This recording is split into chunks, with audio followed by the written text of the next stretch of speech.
ونصلي على رسوله الكريم أما بعد فأعوذ بالله من الشيطان الرجيم بسم الله الرحمن الرحيم كتب عليكم الصيام كما كتب على الذين من قبلكم لعلكم تتقون صدق الله العظيم সম্মানিত মুসল্লি ইকরাম, সম্মানিত বহুদূর থেকে আগত আল্লাহর আশেক এলাকাবাসী সবাইকে সম্মান এবং শ্রদ্ধা জানাই। আল্লাহ পাকের দরবারে শুকরিয়া আদায় করি যে মহান মাবুদ আজকের সামনে পবিত্র রমজান মুবারকের মাসের আজকেরই জুমাতে আল্লাহ পাক হাজির করেছেন। আলহামদুলিল্লাহ। সকলের কর্মব্যস্ততা, তবুও অনেক কাজ আমাদের করতে হয়। ব্যস্ততার মধ্যে যে ব্যক্তি ইচ্ছা করে আল্লাহ পাক তাকে সময় সুযোগ করে দেন। ওয়ান লাইসা লিল ইনসানি ইল্লা মা সা, আর there is will there is way. ইচ্ছা থাকলেই উপায় হয়ে যাবে। আলহামদুলিল্লাহ। রমজান মাস এমন একটি মাস, সবাই আমরা জানি ওয়াজ তো প্রতি বছরই হয়। ওয়াজ তো বানান যায় না, ওয়াজ বানান যায় না। কোরআনের শরীফের আয়াত কি বানান যায়? হাদিস শরীফের আয়াত কি বানান যায়? প্রতি বছর একই ওয়াজ, তবে শুনতে কেমন জানি লাগে এটা না। যত কোরআনের আয়াত শোনা যাবে, হাদিস শরীফ শোনা যাবে, ততই খালি ভালো লাগবে। এই ভালো লাগা আল্লাহ পাকই করে দিছেন। তাই প্রতি বছরই একই ওয়াজ করতে হয়, মানুষদেরকে জানাইতে হয়। এই জন্যে মানুষ কিছু কিছু ভুলে যায়, ভুলে যাওয়াটাই স্বাভাবিক। আর ভুলে যাওয়াটাই স্বাভাবিক, মানুষ অপরাধ করবে এটাই হলো স্বাভাবিক। আউয়ালুন নাসে আউয়ালু নাসিন, প্রথমে মানুষ, প্রথমে ভুল হয়ে গেছে। ইচ্ছাকৃত না অনিচ্ছাকৃত? অনিচ্ছাকৃত ভুল করেছেন। আল্লাহ পাকের হুকুমের অবাধ্যতা করা হয় না, আদম আলাইহিস সালাম তা করেন নাই। হুকুমের অবাধ্যতা করেছে হলো শয়তান। শয়তান যুক্তি খাটাইছে যে আমি কেন আদমকে সিজদা করব? আমারে বানাইছেন আগুন দিয়া আর আদমরে বানাইছেন মাটি দিয়া, আমি সিজদা করতে পারি না। আবাস্তাকবারা ওয়া কানা মিনাল কাফিরিন। আল্লাহ পাক বললেন যে দূর হয়ে যাও তুমি, লানত প্রাপ্ত তুমি। শয়তান যাওয়ার সময় একটা ক্ষমতা, একটা অধিকার আল্লাহ পাকের কাছ থেকে চেয়ে নিছে। সেটা হলো এই যে আমাকে অবকাশ দিতে হবে যে আমি যেন আদম সন্তানের রক্তের রন্ধ্রের মধ্যে প্রবেশ করে তার কুমন্ত্রণা যেন দিতে পারি। আল্লাহ পাক বললেন যে যাও, এই ক্ষমতা তোমাকে দিলাম, ইন্নাকা মিনাল মুনজারিন। এইবার শয়তান কলবের মধ্যে বসে তার সুর ঢুকাইয়া সে কুমন্ত্রণা সবসময় দিতে থাকে। রোজা রাখিস না, শরীর দুর্বল হবে, এই আত্মারে কষ্ট দেওয়া ঠিক না। আমি একজন জিজ্ঞাসা করলাম যে পানি খাইতেছেন রোজা কেমনি কি? আত্মারে কষ্ট দেওয়া ঠিক না। আরেকজন জিজ্ঞেস করছিলাম যে ধনী মানুষ, কোরবানি তো ফরজ, কোরবানি দিবেন না? তুমি বেশি বুঝো আমার কাছ থেকে। আমি কে? জীব হত্যা মহাপাপ। জীব হত্যা মহাপাপ। আমি বললাম যে জীব আর জ্বরের পার্থক্য কি? আবার দিলা তো আরেক প্রশ্ন করে আমারে, কয় জীব যেটা সেটা হলো 4 ঠ্যাং, আর জ্বর পদার্থ যেটা ওটা হলো 2 ঠ্যাং। তার মানে মুরগি হলো জ্বর পদার্থে, এই আর জীব হলো খাসি, বেরি এবং গরুঠু। তা আমি আর সারিরা আপনার বিবাহের মধ্যে খাসির গোস্ত খান নাই? খাইছি। ওটাও তো তেলে, ওটা তো জীব তেলে, ওটা তো ঠেং সাইড দেয়। তুমি তো বেশি বাইরে গেলা। যাই কিছু, এগুলো হলো ইবাদত বন্দিকে না করার হলো ফন্দি। ওদের কথাটা হলো এই, নগদ যাহা পাও হাত পেতে নাও, বাকির খাতায় শূন্য থাক। দূরের বাদ্য শুনি কি লাভ, মাঝখানে যে বেজাই ফাঁক। ওরা হলো নগদ সব চায় আর কি। এই কিছু সব নগদ পৃথিবীর মুখ্য হবে না।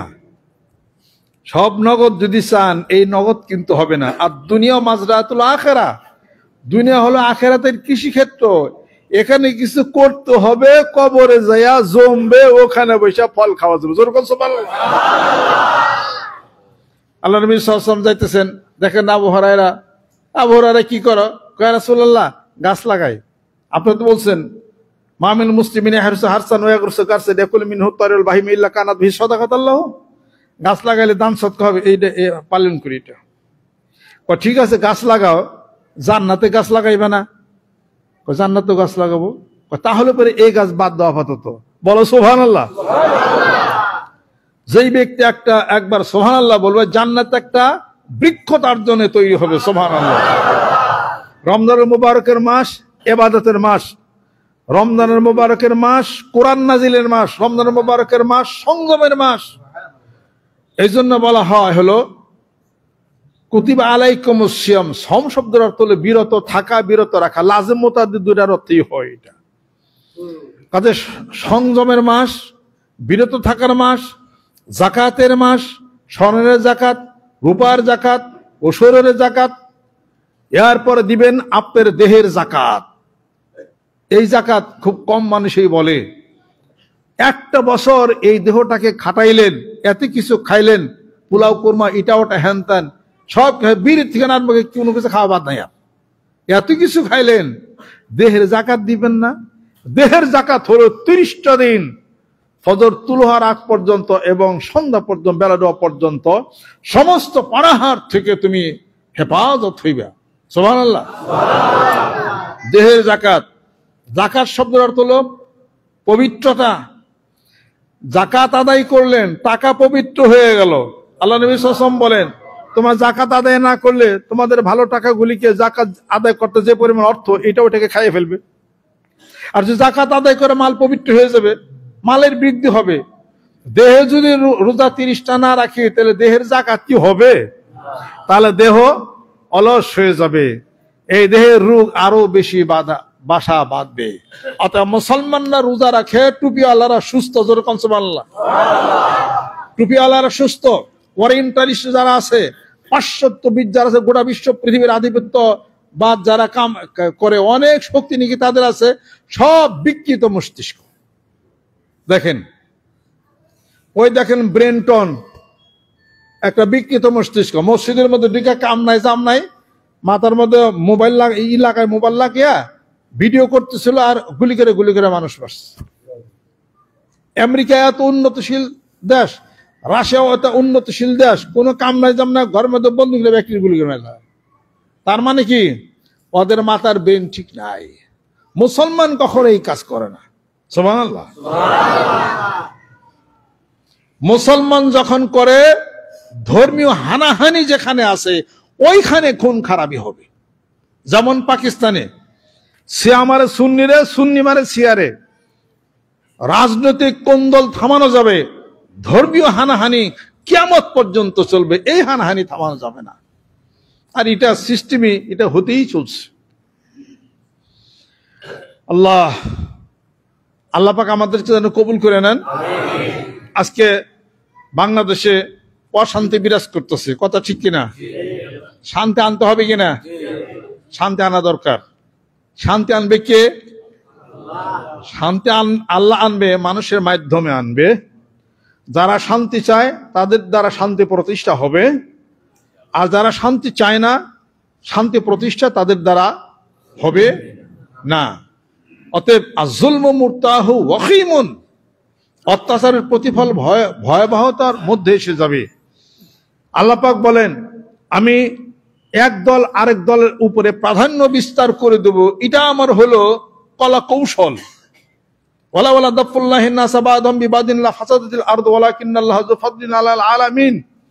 এইভাবেই করে এক দল আরেক দলের প্রাধান্য বিস্তার করবে। যদি না দেই তাহলে পরে সবাই ডিক্টেটরশিপ হয়ে যেত। আর যাকে আমি মনে করব যে এই দল, এই মত, এই জনগোষ্ঠীকে আমি পতন ঘটাইতে চাবো, তাহলে ওয়াইজা আরাদনা আন নুহলিকা কারিয়াতান আমারনা মুত্তাফিহা ফাফাসাকু ফিহা ফাহাক্কা আলাইহাল কাওলু ফাদাম্মারনাহা তাদবিরা। তখন আমি বলবো ওই দলের নেতৃস্থানীয় যারা আছে তারা ভালো ভালো কাজ করার অর্ডার করব। তারা ভালো কাজ করবে না, উল্টাটা করবে, অথবা আমি তাদেরকে সমলে তাদেরকে পতন ঘটাই দেব। গোটা বিশ্ব পৃথিবীর বুকে উত্থান এবং পতন, কথা ঠিক কিনা? নদীতে জোয়ার ভাটা, জোয়ার দেখে খুশি হইলেন, ভাটা দেখেও খুশি হন। জোয়ারের মালিককে? ভাটার মালিককে? উত্থানের মালিককে? পতনের মালিককে? টাকার মালিককে? গরিবের মালিককে? এই সকলের মালিক আল্লাহ পাক, আপনার মালিকও আল্লাহ। শুধু মানুষের একটা কথা যে আল্লাহ তোমার উপরে ভরসা করে রাখছি, তুমি যাহা মঙ্গল তাহাই আমার জন্য করো, জোরে কোন সুবহানাল্লাহ। বাংলাদেশের জন্য আমরা দোয়া করি, সকল প্রকার পরিস্থিতি আল্লাহ পাক তুমি নিয়ন্ত্রণে এনে দাও, রহমত করে দাও, বরকত করে দাও। ছোট্ট একটা দেশ, আপনারা আমার বক্তব্যের মধ্যে পূর্ব আপনারা শুনছেন যে আমি একমাত্র সারা বাংলাদেশের বক্তা যে আমি বলছি কালো টাকা বলতে কোনো কালো টাকা নাই। টাকা তো টাকাই, টাকা তো টাকাই, আবার কালা কি? আমি যদি সাদাই, সাদা আর কালো সবই হলো সাদা। বাংলাদেশে কোনো কালো টাকা নেই, সব সাদা টাকা, হোয়াইট মানি। কারণ বাংলাদেশে যা উপার্জন আপনার হয়েছে, আপনি অবৈধভাবে উপার্জন করছেন, বেশ ভালো কথা, তারপরে ওটা সাদা টাকা। এই জন্যে এই দেশের 56,000 বর্গ মাইলের মধ্যে যে টাকা থাকবে, এই টাকা কেউ না কেউ ভোগ করবে। ব্যাংকে যদি রাখেন সরকারের ট্যাক্স দিবেন, আর হুজুররা যদি পান তাহলে জাকাত দিবেন। তা না দিলেন, মিল ফ্যাক্টরি করলেন, ও 30,000 কর্মী খাটবে, কথা ঠিক কিনা? এলাকায় আসলেন, ঈদের আগে 10-20 লাখ টাকা নিয়ে কাপড় দিলেন, তা আমাদের দেশের গরিবরা টেহা পাইলো, টাকা পাইলো, কথা ঠিক কিনা? কাপড় পাইলো, কথা ঠিক কিনা? এই বাংলাদেশের 56,000 বর্গ মাইল থেকে যেই টাকা বিদেশে পাচার হবে, ওইগুলো হলো কালো টাকা। কথাকে বুঝিয়ে পারছি? আমি তো রাজনীতি বুঝি না, পলিটিক্স বুঝি না, আমি বলি দেশের নীতি আমি বুঝি। সুবহানাল্লাহ। আপনাদের খেদমতে আমার আরজ, আসেন এমন কিছুর মধ্যে আমরা যাই যা নাকি আল্লাহ পাক পছন্দ করেন। এই পৃথিবীতে বিভিন্ন দেশ পরিবর্তন হয়েছে, বাংলাদেশেরও পরিবর্তন হয়েছে। পরিবর্তন একটার মধ্যে আনতে হবে, সেটা হলো কি, নেতার পরিবর্তন যদি হয় দেশের উন্নতি কিছুই হবে না, নীতির পরিবর্তন আনতে হবে। নীতির পরিবর্তন যদি আনেন দেশের উন্নতি হবে। জোরে জোরে কোন সুবহানাল্লাহ। পায়ের তলার ধুলি যদি কেউ পদাঘাত করে, নিমিষে প্রতিশোধ নেয় তার উঠিসির পরে। কারো বিপদে, কারো সমস্যায় হাসো না, এই বিপদ তোমার ঘরেও আসতে পারে। অতএব বাংলাদেশে আমরা যারা আছি সবাই আমাদের ভাই ভাই, জোরে কোন সুবহানাল্লাহ। গতকাল মাহফিলে আমার বক্তব্যের মধ্যে আমি বলেছি, রাজবাড়িতে আমি বলছি যে আমরা যারা বাংলাদেশে, আমরা যারা আছি, আমরা কার বিরুদ্ধে কেরলের বিরুদ্ধে যখন আমরা যদি ইন্ডিয়ার বিরুদ্ধে ললি, মুসলমান আছে না? পীর মাসে বুজুর্গান্দিনা আছেন না? মাদ্রাসা আছে না? মসজিদ আছে না? বাংলাদেশে যারা পীরগিরি করে খায়, এই পীর আইলে কোন জায়গা থেকে? ভারতে সব। শাহুল মহাদিস দেহলভী রহমতুল্লাহ, মানে খাজানা চিশতি রহমতুল্লাহ, মোহাম্মদ আলফি সানি রহমতুল্লাহ, কাসিম নদী রহমতুল্লাহ, হাজী আহমদুল মহাজের মুকির রহমতুল্লাহ, আলাউদ্দিন সাবের কালীর রহমতুল্লাহ, শাহ মুকদম, শাহ পুরান সহকারে যারাই বলেন না কেন, সবই তো ভারত থেকে আমাদের দেশে এই তালকিন দিছে। জোরে কোন সুবহানাল্লাহ। মানিকগঞ্জ দরবার শরীফের বক্তব্য কোন ব্যক্তি বিশেষের জন্য না, মানিকগঞ্জ দরবার শরীফের বক্তব্য হলো সামগ্রিক। আমরা কোন মুসলমানকে ভালোবাসি, প্রত্যেকটা দেশের সাথে আমাদের সুসম্পর্ক প্রতিষ্ঠা করতে চাই, ওই দেশের যা ভালো তা গ্রহণ করি। আমরা বাংলাদেশে আমরা যারা আছি, আমরা 71 সালে রক্ত দিছি, দেয়নি? কি কারণের জন্য? আমাদের দেশ স্বাধীনতার জন্য। আমাদের দেশের 52 সালে রক্ত দেওয়া হয়েছে। 47 সালে দেশ বিভাগ যখন হলো, তখনও এই আন্দোলন হয়েছে ভাষার জন্য। মুখের ভাষা কেড়ে নিয়ে যাবে, রাষ্ট্রীয় ভাষা উর্দু করবে, কেউ রাজি ছিল না। মৌলানা আব্দুল হামিদ খান ভাসানী সে তার পছন্দ গতিতে 1947 সালে পরে সে বক্তব্য দিয়েছেন। 1937 সালে একত্রিত হলেন, একে ফজলুল হক একত্রিত হইলেন। তার সব হিসাবপত্র সবই আপনারা জানেন। বাংলাদেশে আমরা করতে চাই এমন একটা জিনিস যা নাকি মানুষ মানুষের প্রতি উদার হয়, ভালো হয়, সুন্দর হয়, আত্মসংযমের কথা বলে, আল্লাহ জিকির করে, আত্মশুদ্ধি করে। জোর জোর কোন সুবহানাল্লাহ। প্রতিবেশী প্রত্যেকটা রাষ্ট্রের সাথে আমরা সুসম্পর্ক প্রতিষ্ঠা করতে চাই, কিন্তু পৃথিবীর কোন দেশ, কোন জনগোষ্ঠী যদি বাংলাদেশকে পর্যদস্ত করতে চায়, আমাদেরকে হীনমন্যতার মধ্যে রাখতে চায়, পার নিচে পিসাব মারতে চায় এবং মনে করে আমরা ফকিন্নি, মনে করে আমরা মিসকিন, এই কথার তীব্র প্রতিবাদ আমরা করি। যেরকম ঠিক কিনা? আমরা মিসকিন না, আমরা ধরি। যেরকম সুবহানাল্লাহ। আমার দেশে আমি রিক্সা চালাই, আমি ধরি। যেই কারণের জন্য মাইকেল মধুসূদন দত্ত আমেরিকার ভার্সাই নগরে সে অনেক চেষ্টা করছে ইংলিশ রচনা করে, দেখে তার কোনো সম্মান মর্যাদা হয় না। অতবর্ষ আমাদের দেশে এসে সনেট রচনা করছে। সুবহানাল্লাহ। কারণ কি? আমার দেশে আমার সম্মান। যেরকম সুবহানাল্লাহ। আমার দেশ বাংলাদেশ, আমার দেশ স্বর্ণের দেশ। আমার দেশে স্বর্ণ মানে কি? এই পাট দিয়ে কি স্বর্ণ আমরা করি? আমার দেশের মাটি স্বর্ণ, আমার দেশের পানি স্বর্ণ, আমার দেশের মানুষ স্বর্ণ। বাংলাদেশের চেয়ে ভালো মানুষ পৃথিবীতে আর কেউ নাই। মক্কা মদিনা শিবিকতা এটা আলাদা। আমাদের মানুষ ভালো, ভদ্র, সভ্য। এই দেশের ইলিশ মাছের উপরে আর কোন ইলিশ মাছ নাই। এই দেশের পদ্মার ইলিশ পাঙ্গাসের উপরে পৃথিবীর কোথাও এই পাঙ্গাস এটা পাবেন না। এমন সুন্দর সুজল সবল দেশ এই দেশে জন্মগ্রহণ করে আলহামদুলিল্লাহ। অত বাংলাদেশকে ভালোবাসেন, আমরা ভালোবাসি। আপনার রাজনীতি, আপনার পলিটিক্স যদি ক্ষমতায় যাওয়ার জন্য হয়, আপনার দ্বারা বাংলাদেশে উন্নয়ন কিছুই হবে না। কথা ঠিক কিনা? আপনার রাজনীতি, আপনার ভোট এই জন্য হইতে হবে যে আপনি মানুষকে ভালোবাসবেন, দেশকে ভালোবাসবেন, দ্বন্দ্ব সংঘাত আপনি এড়িয়ে চলবেন। কেউ না কেউ ক্ষমতায় যাবে, আল্লাহ পাক জানেন কারে আল্লাহ পাক নিবেন। সুবহানাল্লাহ। আজকে বাংলার জমিনের বুকে আমাদের অর্থনৈতিক উন্নতি নাই। আজকে বাংলাদেশের বুকে অভাব অনটন, এটা হাহাকার চলছে, আইন শৃঙ্খলা অবনতি সবকিছু চলছে। আল্লাহর কাছে দোয়া করি, হে আল্লাহ সবকিছু তুমি পূরণ করে দাও, শান্তি তুমি প্রতিষ্ঠা করে দাও। তোমার হাতে অফুরন্ত খাজানা আছে, এই খাজানা দিয়া বাংলাদেশকে তুমি ভরপুর করে দাও। যেরকম সুবহানাল্লাহ। বাড়তি যদি 2 বস্তা চাল থাকে, আর 1 কেজি পেঁয়াজ থাকে, একটু সর্ষের তেল থাকে, আলু সিদ্ধ যদি থাকে, ও মাঠ দিয়ে ঘুরতেছে। কিরে ভাই ঘুরো কে? সকালে খাও নাই? খাওয়ানি? খিদা লাগে না? খিদা লাগছে, খাও। খাওনি? চিন্তা নাই, বাড়িতে ভাত আছে নিয়ে? কোনো চিন্তা নাই, আমার বস্তা ভরা চাইল আছে। চাইল আছে, পেটে খিদা নেই, হাটে। তার কারণ কি? মনে আছে যে আমার বাড়িতে চাইল আছে, আলু আছে, ডাল সব আছে, এখানে না খেতে ঘুরলে সমস্যা কি আছে? কথা ঠিক কিনা? তাহলে বাংলাদেশের বুকে সবার হাতে যদি এরকম ভরপুর থাকতো, চিন্তা আর কেউ করতো না। যেরকম সুবহানাল্লাহ। এটা তখনই সম্ভব যখন একটা লোক হাদিস শরীফ মানবে। আমি হাদিস শরীফ পড়ছি যে আল্লাহ নবী সাল্লাল্লাহু আলাইহি ওয়াসাল্লাম বলেন, তোমাদের মধ্যে ওই ব্যক্তি ধনী হয়ে যাবে, ওই ব্যক্তির রিজিকের অভাব হবে না, যেই ব্যক্তি ভদ্র হয়ে যাবে। এক সাহাবী বললেন, ইয়া রাসূলুল্লাহ, ভদ্র কি? আল্লাহ নবী বলতেছেন, একজন আরেকজনকে সম্মান করা। যেরকম সুবহানাল্লাহ। ভালোবাসলে, সম্মান করলে ভদ্র হয়ে যাবেন।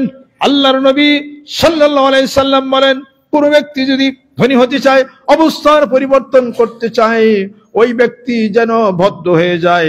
যেই ব্যক্তি সুন্নাত আদায় করবে, ওই ব্যক্তির অভাব অনটন আল্লাহ রব্বুল আলামিন ঘুচিয়ে দিবেন। যেরকম সুবহানাল্লাহ। অতএব ভদ্র হতে গেলে ভদ্র মানুষের কাছে যাইতে হবে, আর ধনী হতে গেলে সুন্নাত আদায় করতে হবে। যেরকম সুবহানাল্লাহ। এদেশে সুন্নাত যদি জারি হয়ে যায়, ভদ্রতা যদি জারি হয়ে যায়, অভাব অনটন সব চলে যাবে। যেরকম সুবহানাল্লাহ।